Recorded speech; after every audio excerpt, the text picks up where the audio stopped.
October 6, 1981. This was supposed to be a celebration. Instead, moments after triumphal jets roared overhead, assassins struck. 4 Egyptian soldiers turned their guns on the main pavilion, targeting the president of Egypt, Anwar Sadat.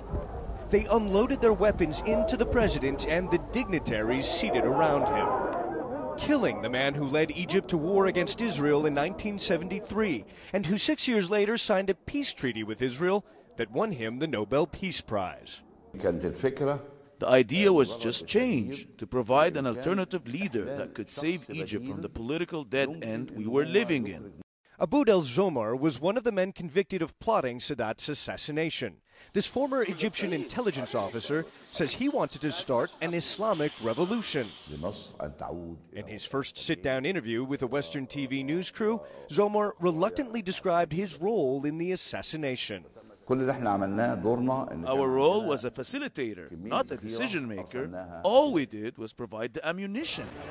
Egyptian authorities released Zomar last month after he spent nearly 30 years in prison.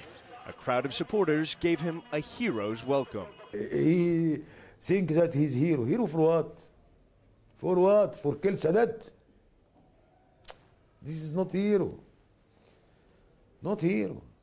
طلعت Sadat is a nephew of the murdered president.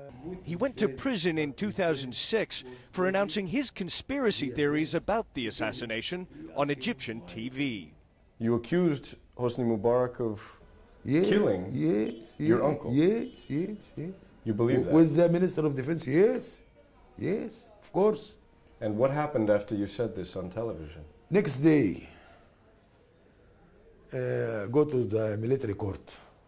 Mubarak was Sadat's vice president. The assassination propelled him into the president's chair for the next 30 years until he was toppled by popular protests.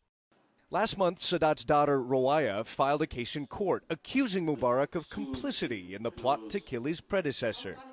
Hatred of Mubarak, one thing Sadat's relatives and his killer seemed to agree on. Turned out Sadat was more merciful than Hosni Mubarak. The Sadat era was much better than the Mubarak era, which was more oppressive. That's the closest Zomar comes to apologizing for the assassination. But he says he has renounced violent jihad and now wants to form a political party to compete in future Egyptian parliamentary elections. He'll have a hard time winning votes from Egyptians who still come to pay tribute at the grave of the assassinated president. Aboud el-Zomar killed one of the best presidents in the Arab world, and in my opinion, he was the best one, not one of the best. The pavilion where Anwar Sadat was murdered nearly 30 years ago still stands in Cairo today, across a busy highway from Egypt's Tomb of the Unknown Soldier, where Sadat was buried. The inscription on his grave calls him a hero of war and peace, a martyr who died for his principles. Ivan Watson, CNN, Cairo.